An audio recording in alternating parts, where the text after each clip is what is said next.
I think a lot of people can be a creator for a short period of time, but if you look at the creators who've done it for 5 or 10 years, you've got to be focused on taking care of yourself. It's a marathon, not a sprint. And you know, if you're burning out, like, yeah, maybe you'll be more effective, or I don't know, maybe for a few weeks you'll do more, but you're not going to be doing it for 10 years kind of thing. So yeah, we really kind of come in and help. If it's like a TikToker who's like 19, they've blown up and they got millions of followers, you know, that might be helping them just to navigate work-life balance. But other creators, it might be like, okay, you're putting out like really positive content, but you've got hate mail coming in and all this weird stuff. And it's like, okay, how do we coach them to navigate that? And sometimes just having some support to talk about it is, helpful.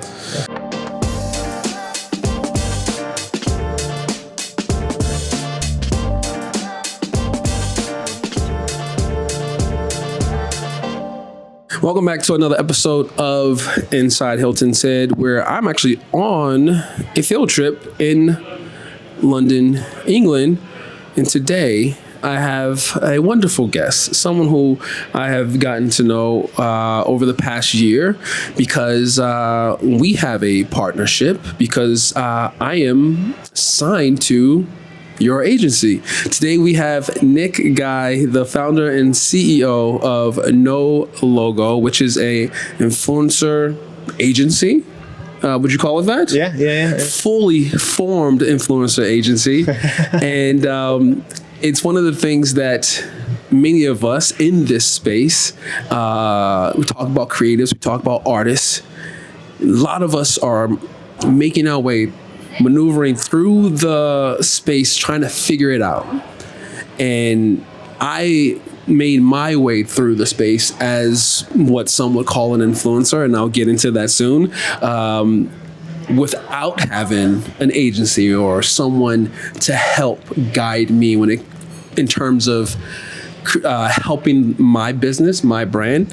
So I thought it was very important, Nick, to have you on the podcast so that many of the folks out there who are trying to create a business, who see themselves possibly as influencers, can learn from someone who is fully in the know.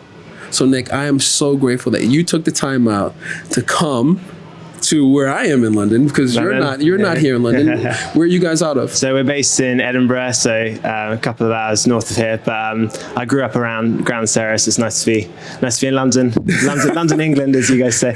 London, England. So here in the UK, you cover the UK. So I'm glad you came now. So I'm gonna just start with the questions, Nick, because I have a lot, and I'm sure a lot of listeners have a lot, especially if they want to know how to be better influencers and how to actually possibly grow their business, right? Because that's what it's all about. Yes, So my first question is this, and my producer Ryan, he and I will always talk about influencers, the title influencers. If you're just listening to the podcast, I'm throwing up air quotes, but Ryan has said there's a big difference between an influencer and a person with influence.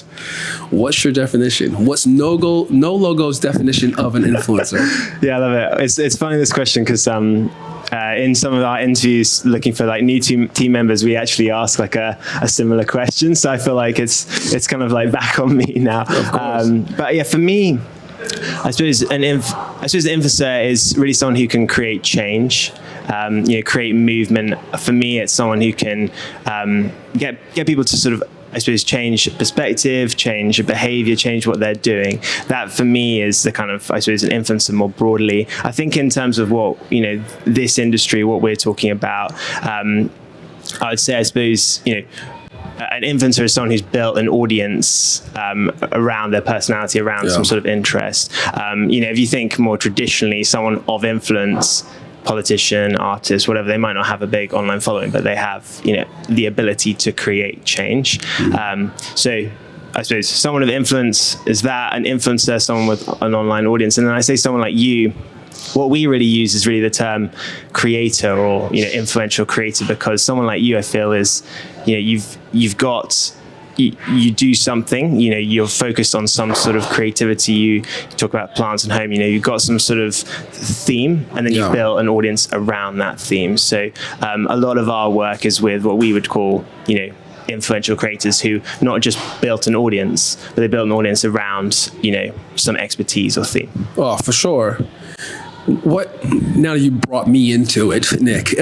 You brought me into it. I was trying for such a long time to not find myself tied to an agency. I felt like I could do it on my own. And then there are individuals that you have on your, I would say, team that I am friends with and love and appreciate. They were the ones that said, No Logo is the spot to be. And I trust them enough to say, yeah, I think it's time for me to do that.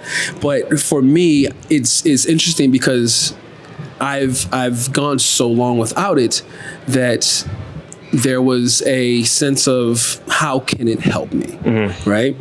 I wanted to ask a question just about the idea that it's so fairly new, the idea of influencer marketing, right? This is all through the push of social over the last, 15 years, I'm guessing. And I'm only 7 years into this, ability to somewhat influence via social, let's say.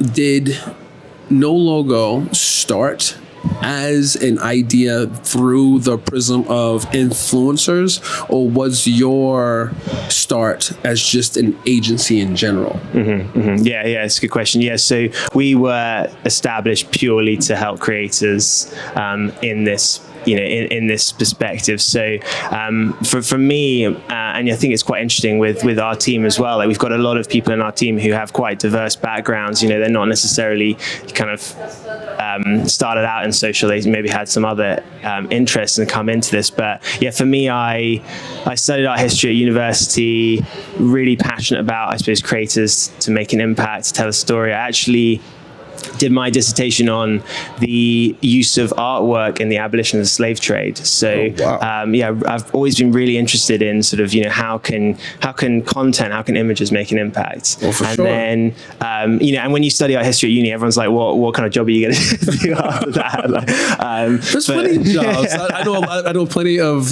people who have degrees in art history. Yeah, exactly. So, and then I actually went into investment banking for 5 years, because I was also really passionate about, business, how to bring parties together. And so after that time, I kind of wanted to start my own business, and I thought it was an opportunity to help, people like you, creators who, are usually amazing at creating and communicating, and then they either don't have the capacity or the know-how to, to do more of the business side. So I wanted to merge those interests in terms of, creators, and then also my business experience. So that's how I started No Logo, and it's been a really nice mix, because you have to be able to work with creators who, in a van somewhere in Texas or something, very creative individuals, and then big agencies, big brands in New York. And you have to bring those parties together. So we started out to help creators. Our focus is really as a creator agency to help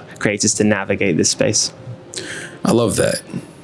So it's good to have people who, and which I feel from our partnership so far, that's your main goal. No Logo's mission is that, and we'll talk more, or you'll tell me more about your mission in a bit, but as far as the influencers go, what to you and your team, what do you look for in an influencer? What makes a great influencer to you? Yeah, and I think we were talking about this yesterday. It's funny because it's a bit like kind of being, football, or for our American friends, soccer manager. I've never built an audience, of 500,000 followers like you. But we do, I suppose, after working, I've spoken to hundreds and hundreds. Our team has spoken to hundreds of creators. We've done thousands of deals. So we really get a sense of I suppose what makes a good creator. But we ourselves, some of our team are, but I haven't got 500,000 followers. So it's funny how it's like a bit like a football manager. It's kind of, you're not necessarily good at football, but you know who is good at football. Of course. But yeah, I mean, for us, it's. I think there's I was thinking about this. It's really the three F's, so like followers, or engagement, focus, and fit. So in terms of followers, it's not really about, do they have 1 million followers or something like that. It is about what is their engagement like? Are they growing? What's the trajectory of that kind of engagement? But engagement is important. I'd say over followers.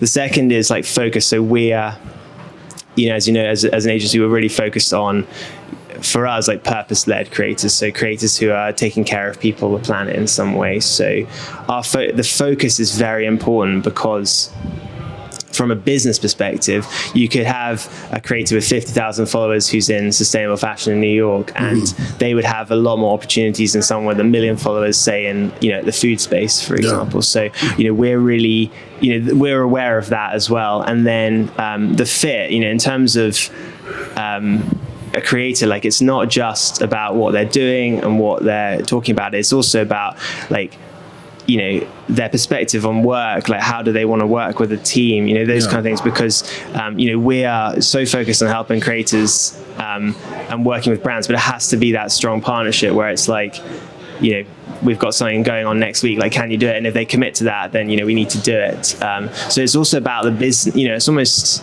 the sort of the person's like approach to business as well is really key for us. How do you get a good sense of that with an individual? Yeah, is it like meetings after meetings with them? I think I think it is difficult, but once you've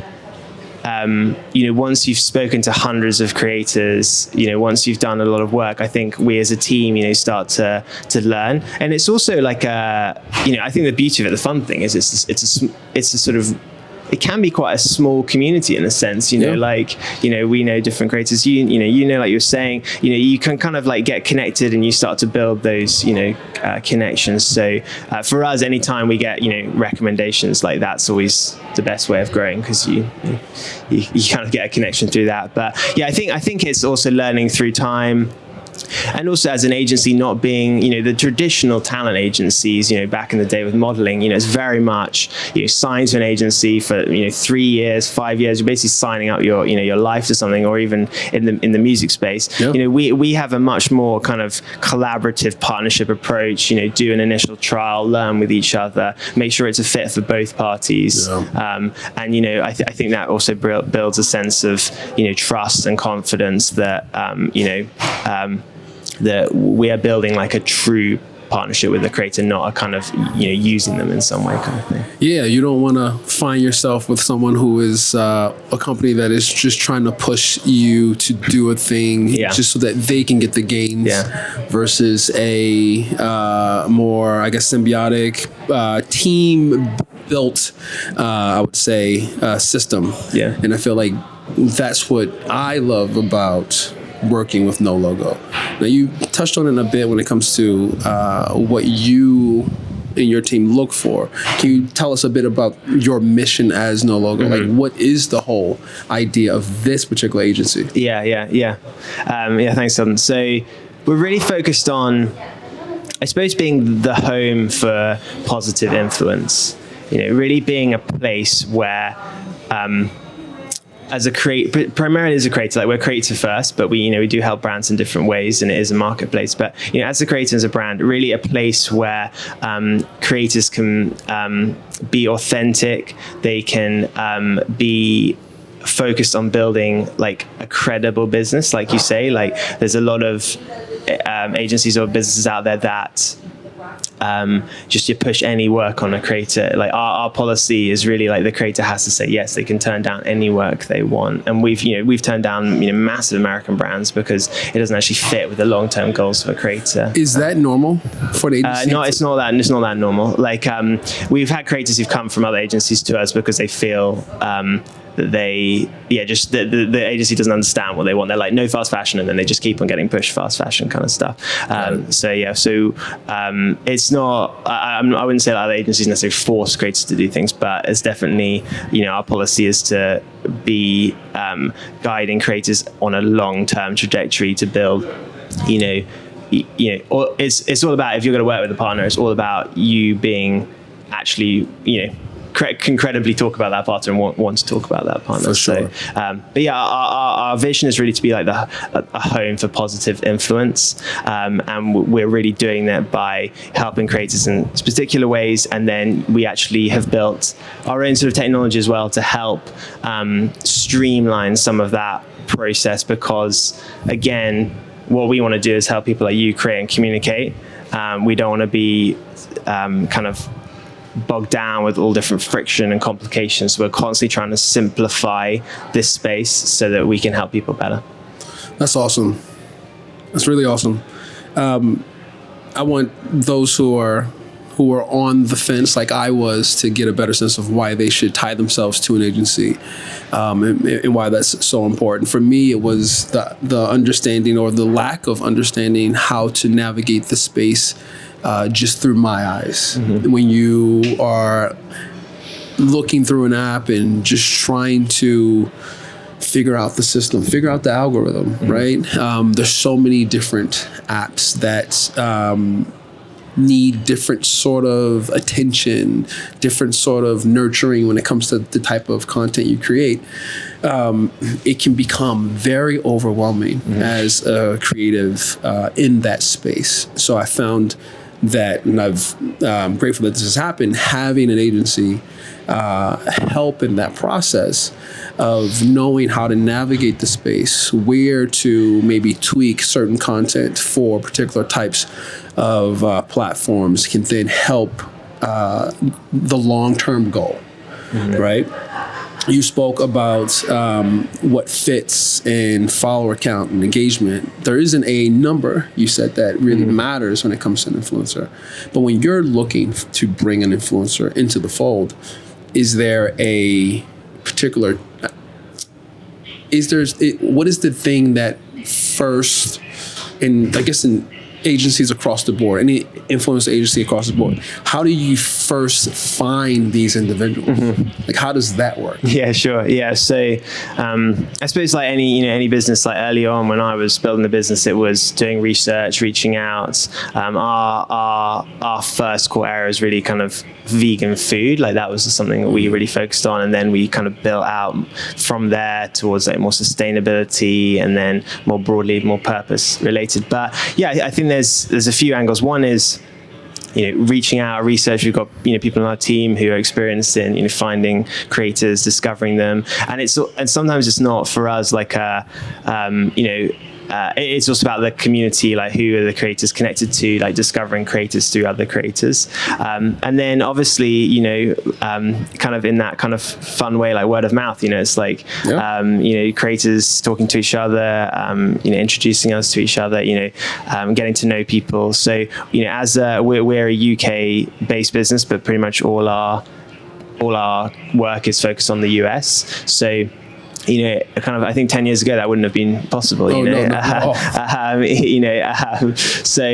that obviously creates like a different opportunity for us to sort of not be like, okay, we're in New York, so we're more focused on New York creators. It's more like, okay, we are focused on purpose-led creators in the US, and how do we meet them across there?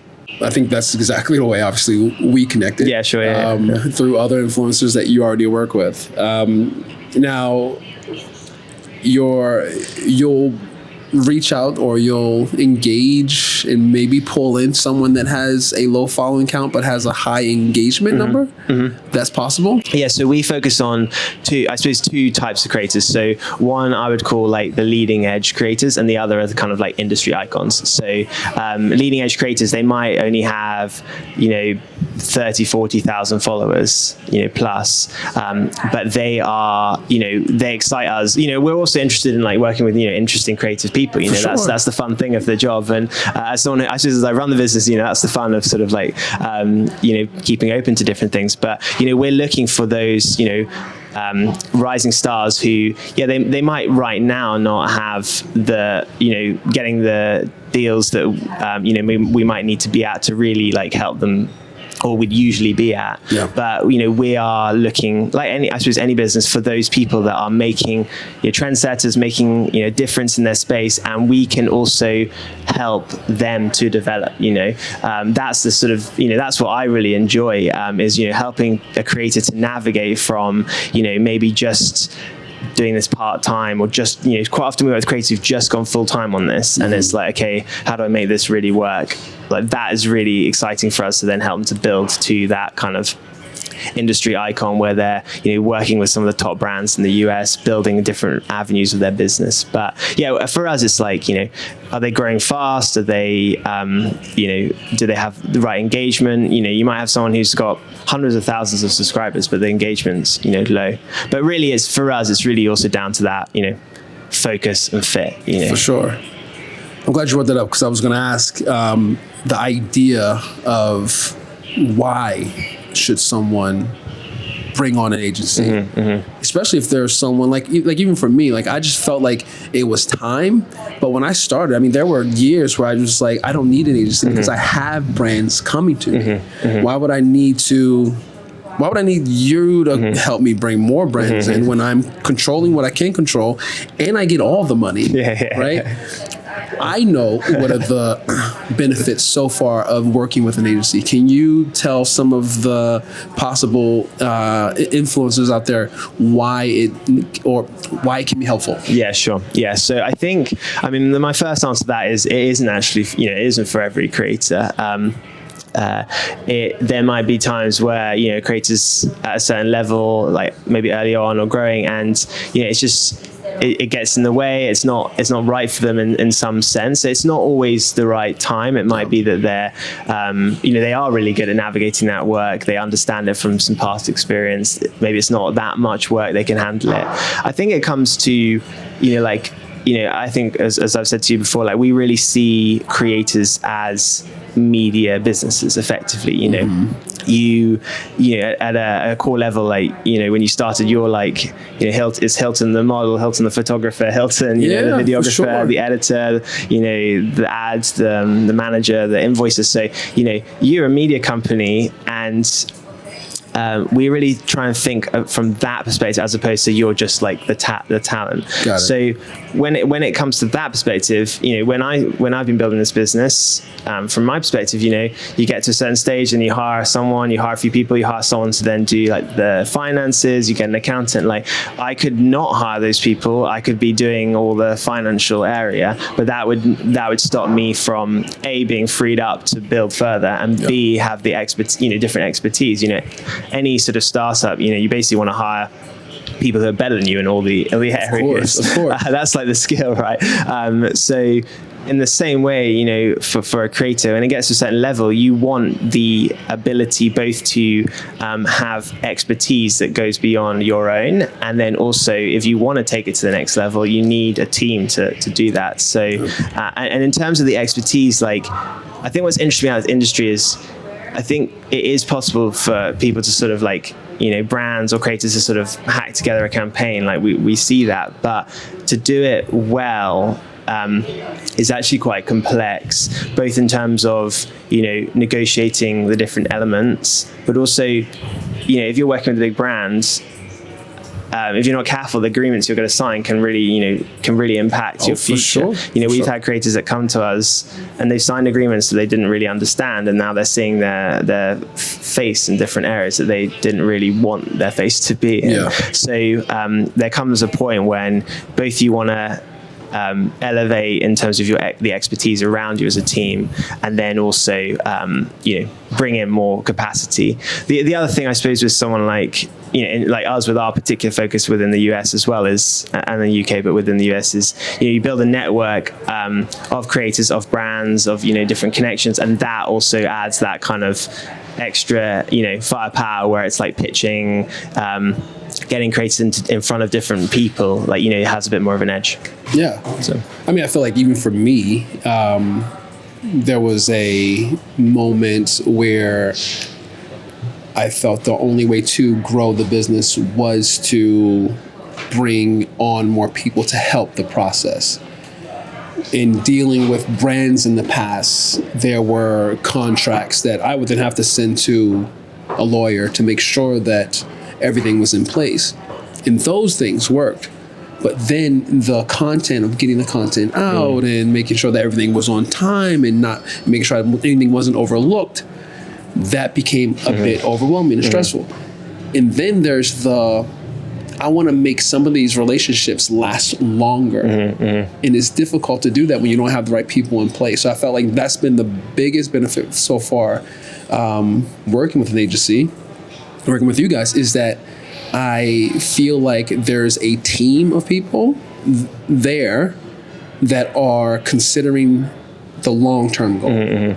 Right? Yeah. Like sometimes when we first start and we have a brand reach out, we're just thinking about that moment. We're not trying to figure out how can we work with them now and then in the future. And that's what I feel like an agency does. They plan that out and they have those conversations with those brands for you. And what's been special for me or has been very helpful so far is I get to have the fun. I get to play. Y'all get to deal with all of the crap that is always the stuff that makes it not fun, that makes it boring. I talk about things that are boring and not want to be a part of boring things. I do all the things that I do because I love having fun. I love the excitement of it. And when, things like invoices and making sure that a certain number of posts are going to go up here and there, like getting into all of that, I'm like, just tell me when to make the content to create. I'll provide it. You all figure that out. And that's when it becomes fun because you can just keep going.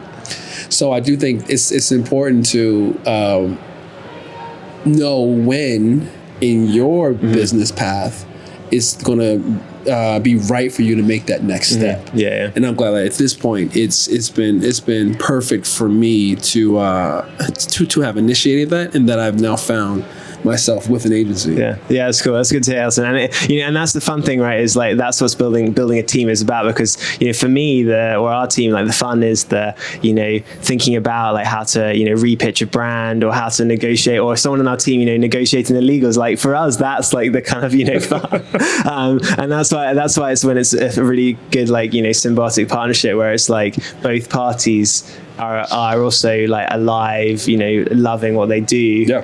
But it's very, it's very different what they're doing. I think like that's the thing, like you mentioned, like even for me and the team that I've built around me, while there are, I feel like everything, even what you're talking about, like even in the, I guess, respect of now having you guys as an agency, there are things that I handled before that a lot of your team handles for me now. There's a lot of things that the team that I have on with me, they handle that I handled in the past. But there are also things that I didn't enjoy. What point Hilton did it? Like, what point did you realize you didn't enjoy those things? Was it straight away? Or no. I mean, it took some time to go, you know what? I would rather not have to spend my entire time reading through all of the contract, reading through all of the details, or having meeting after meeting with a brand about a particular thing, right? Like that to me was just like, it's just like ways to pull the excitement out of a project. If I'm always just meeting about a thing, I'd rather just create the thing. So if someone can be in place to have the meaning while then I'm creating something else, I've saved myself time. It was basically, once I understood that time mattered. Like you cannot get back time. That's okay. Like that is it. So I would rather put someone in position and pay them money to get my time back. I'd rather pay, like when I realized that it would be better for me to pay a bookkeeper to handle all the stuff that would get me in trouble when it comes to making sure all my tax stuff and paperwork was ready, so at the end of the year I can hand it to another person that I pay to handle my taxes. I mean I can't even tell you how great I felt, because I was like, wow, if I've only done this earlier, I would have been so much happier, right? And those are the things, like I take wonderful photos. I like to say that, but I have a content producer who can also take wonderful photos. Now that I can, like even now, like being out in the world, I'm here in London, I've been in Europe for the last 10 days, it would have been so much more stressful to try to find the time to create content while I'm here. But now I have someone who's with me that can create that content while I'm just doing the other stuff that is also necessary for me to do while I'm here. And that stuff is great to see. And it helps in having me be able to continuously grow my business. Because in the past, this would have been like a down period for me content-wise. I wouldn't have shared much, you know. But having someone who can do that is great. And then having someone who's back home who is taking care of all of the other meetings that might need to happen while I'm gone, so that the business doesn't slow down, has been very beneficial. So there's a moment when you have to, and we've had these discussions, you have to consider where you want your business to be down the road. And you might have to grow a bit, not make as much for a moment, to then make more in the future. Exactly, yeah. And to also just be happier. In the present and also down the road.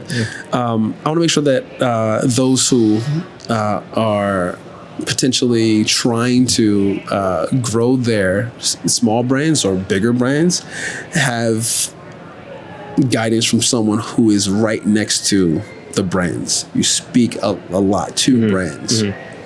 What are some of the things that you're hearing from brands that they are looking for, especially when it comes to, you said, engagement, numbers wise?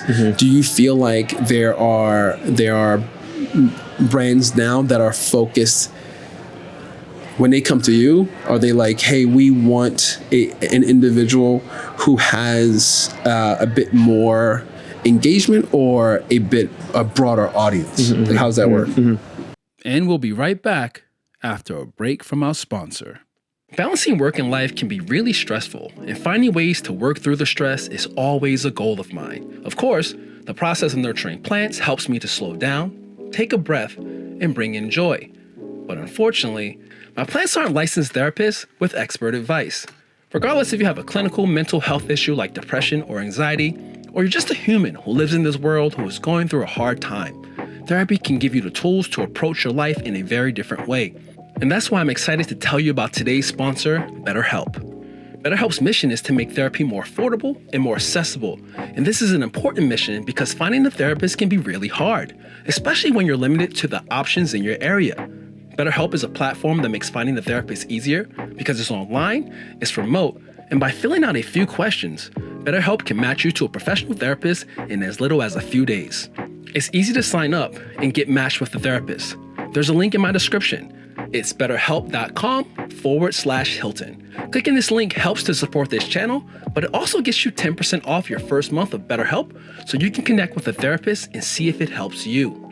And because finding a therapist is a little like dating, if you don't really fit with that therapist, which is a common thing with therapy, you can easily switch to a new therapist at no additional cost without stressing about insurance, who's in your network, or anything like that.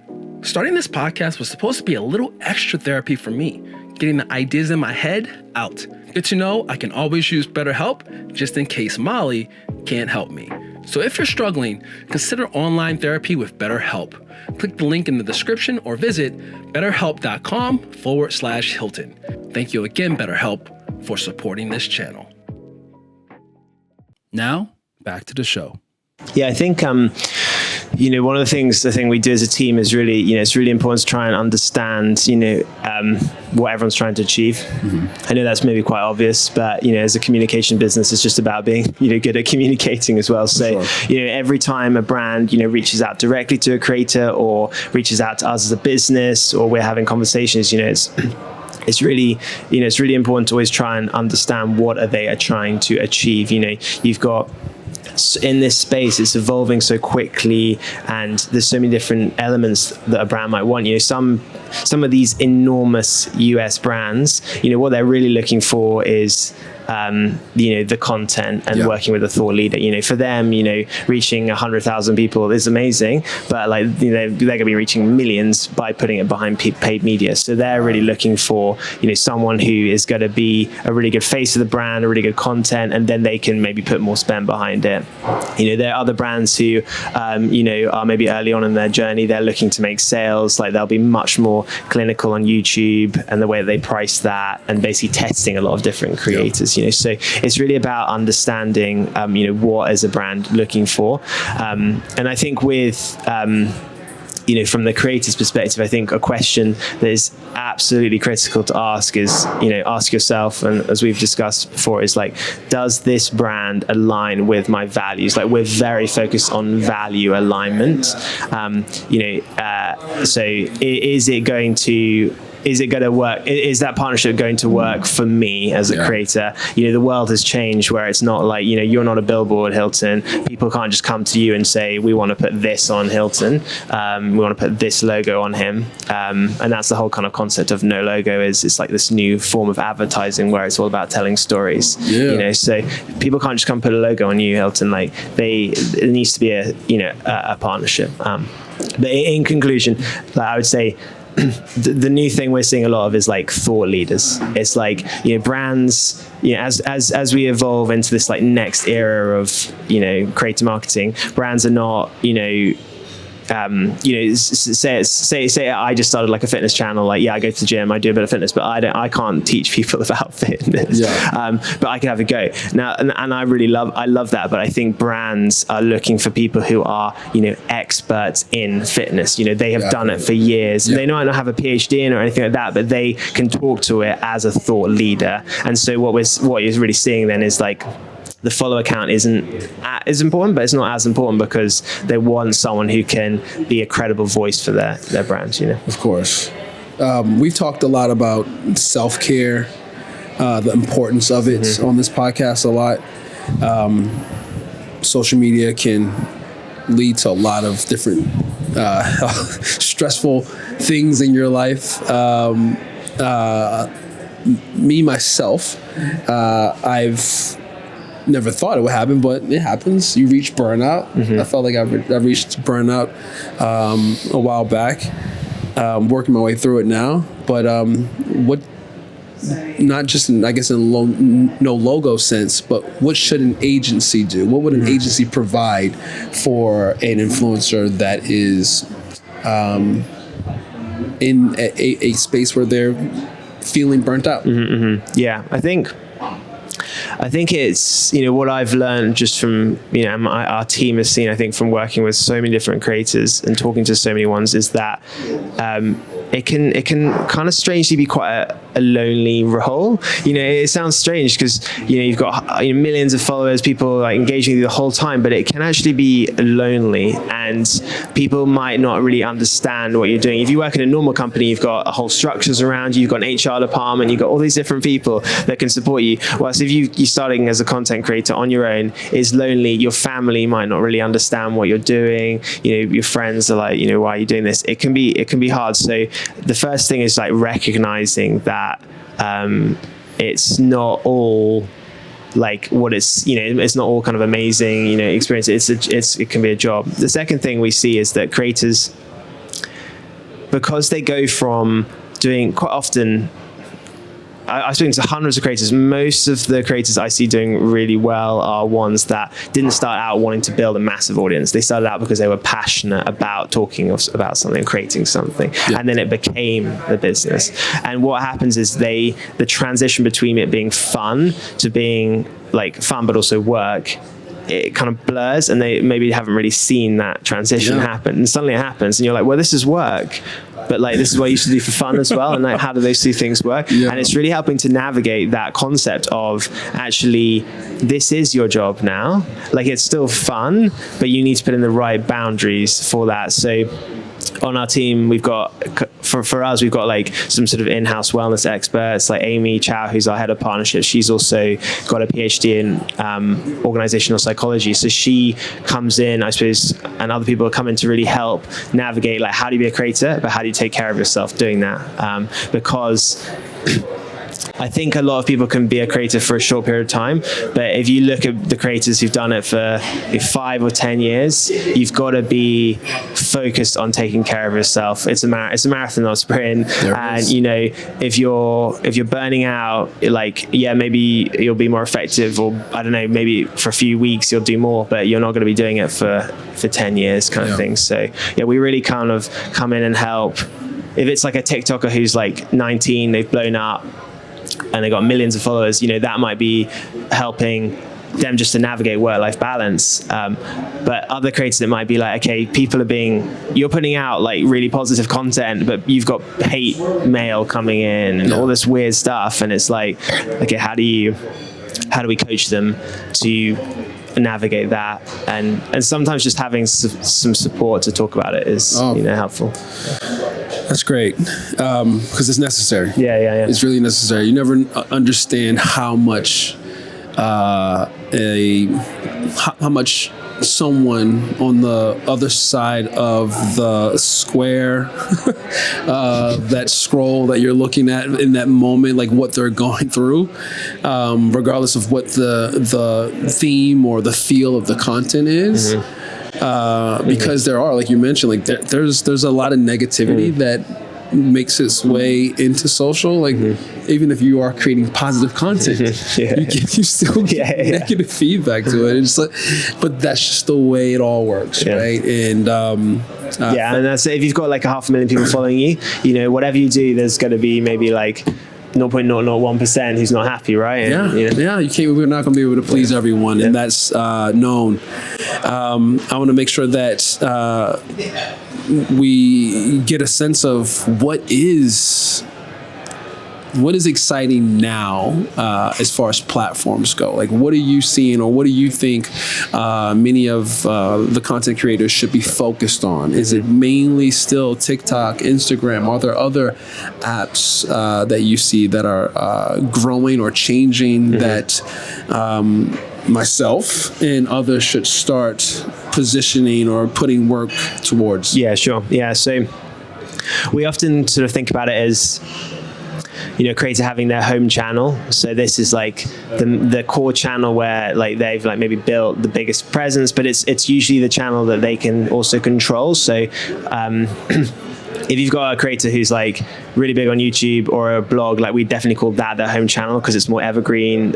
You can control it a bit more. But say someone like you, like Instagram, you know, being your home channel, like that's the channel that, you know, you've built. It's like the core driver of your business. And I think as a creator, it's always important to be really thinking about that and investing in that before you like go on to the next thing, unless you got a team around you, because and that's exactly the example of like, when is it good to go to another platform? Perhaps when you've got a team or when you've got more support, because managing more than one channel really well, you know, is extremely difficult. So the first is, like, I suppose, being kind to yourself as a creator, and also being strategic about should you actually put more on.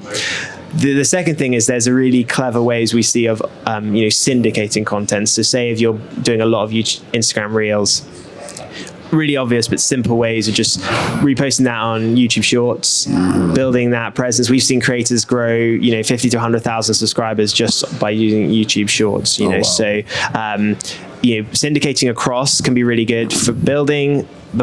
Say with YouTube, say you don't have the capacity to do a long form videos, but you are doing short form, get it on YouTube Shorts, start to build a bit of an audience, and then maybe when the time comes, you then have that audience to build long form. So those are simple ones. And then also brands will quite often syndicate paid content, so they'll pay for Instagram, and then for an additional fee, they syndicate across Instagram. And then, from our perspective, I was talking about this, like I'm maybe it's a bit geeky, but I'm really excited about LinkedIn.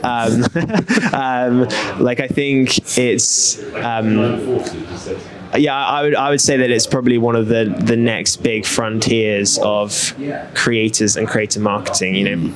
They've obviously released their kind of creator tools.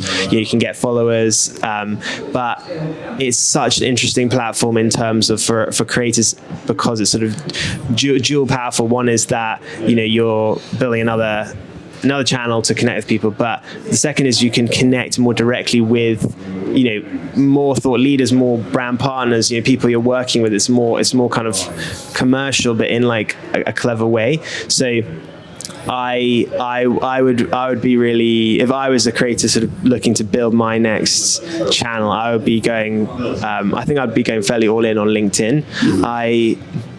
I'd be kind of being really careful about like how am I position myself, because it might be different to, you know, Instagram. It might not be as kind of casual. I mean, I think casual is good, but it might not be as casual. It might be a slightly different way of positioning, but it would be building an audience with a whole different group of people that want to engage in my content, but they might be slightly different. And I don't think we're seeing right now as many brand partnerships.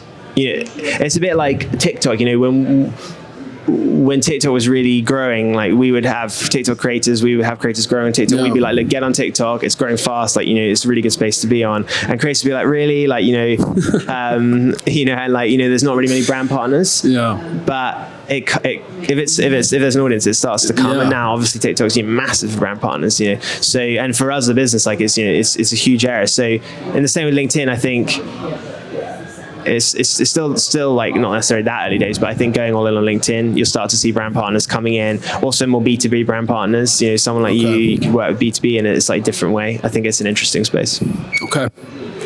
It's good to hear, because I've never really thought of LinkedIn like that. But, you know, I do work with you guys, so I'm sure I'm going to head in that direction, especially since I have a team, like you said, where I can have them help in the process of spreading myself, not thin, but spreading myself over into that space.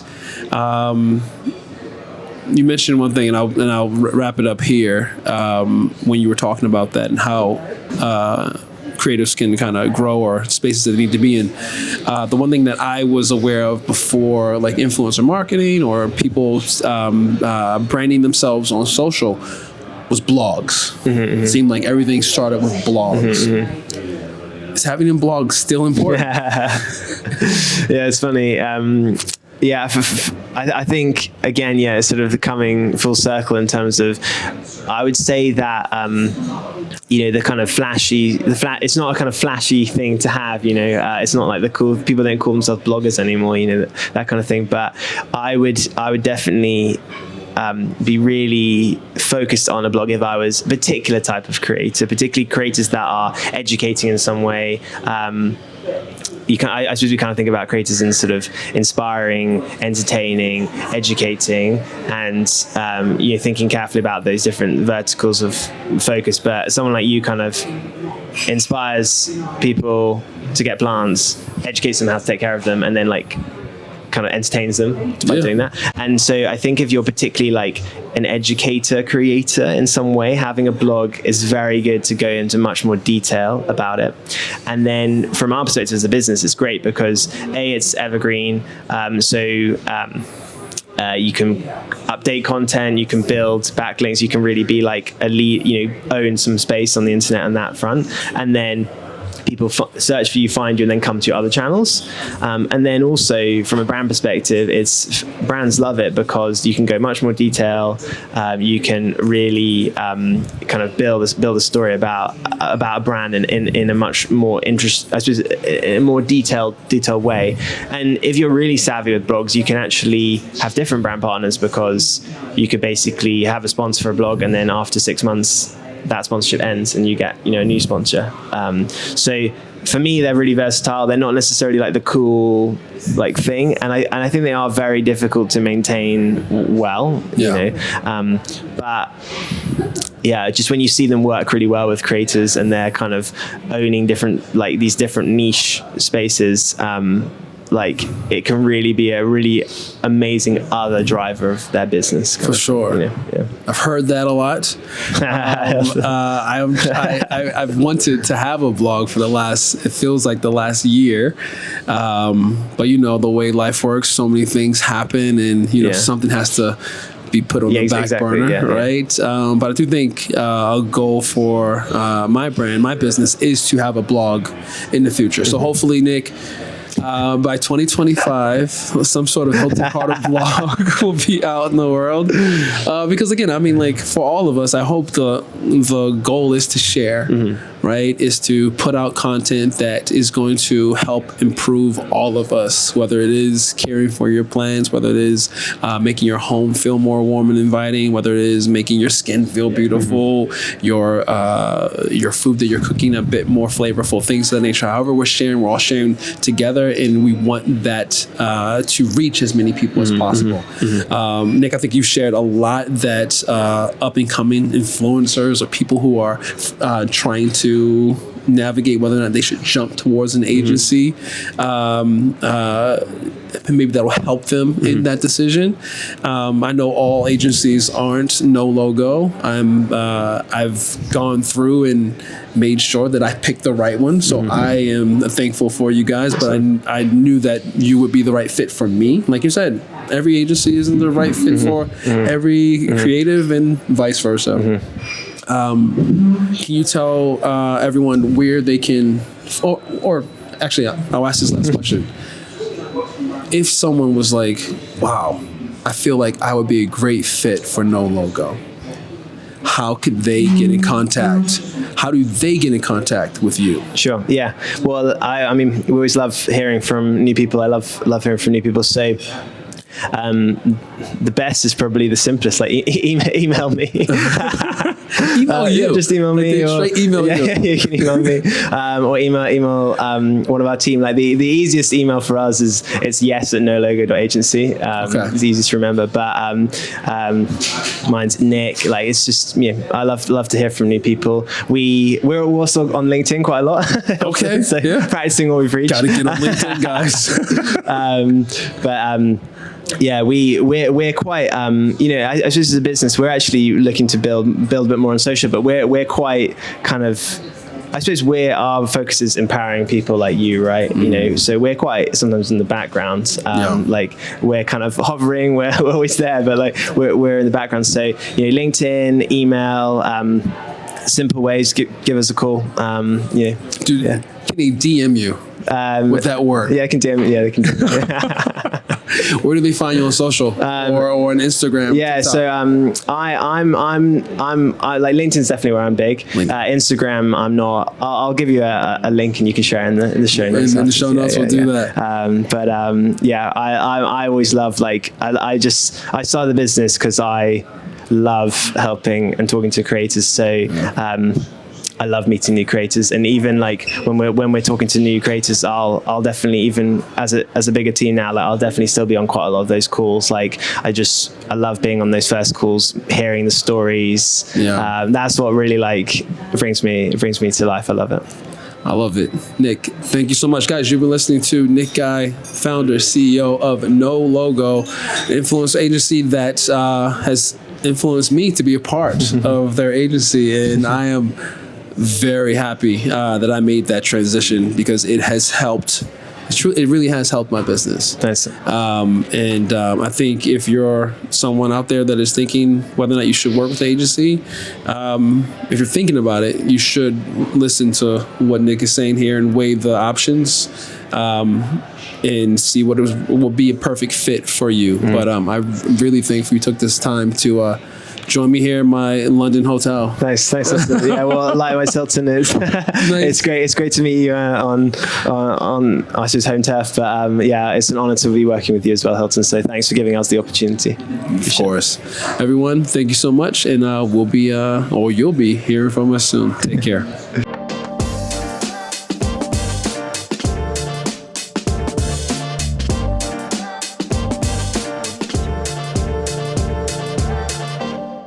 Balancing work and life can be really stressful, and finding ways to work through the stress is always a goal of mine. Of course, the process of nurturing plants helps me to slow down, take a breath, and bring in joy. But unfortunately, my plants aren't licensed therapists with expert advice. Regardless if you have a clinical mental health issue like depression or anxiety, or you're just a human who lives in this world who is going through a hard time, therapy can give you the tools to approach your life in a very different way. And that's why I'm excited to tell you about today's sponsor, BetterHelp. BetterHelp's mission is to make therapy more affordable and more accessible. And this is an important mission because finding a therapist can be really hard, especially when you're limited to the options in your area. BetterHelp is a platform that makes finding a therapist easier because it's online, it's remote, And by filling out a few questions, BetterHelp can match you to a professional therapist in as little as a few days. It's easy to sign up and get matched with a therapist. There's a link in my description. It's betterhelp.com/Hilton. Clicking this link helps to support this channel, but it also gets you 10% off your first month of BetterHelp so you can connect with a therapist and see if it helps you. And because finding a therapist is a little like dating, if you don't really fit with that therapist, which is a common thing with therapy, you can easily switch to a new therapist at no additional cost without stressing about insurance, who's in your network, or anything like that. Starting this podcast was supposed to be a little extra therapy for me, getting the ideas in my head out. Good to know I can always use BetterHelp just in case Molly can't help me. So if you're struggling, consider online therapy with BetterHelp. Click the link in the description or visit betterhelp.com/Hilton. Thank you again, BetterHelp, for supporting this channel.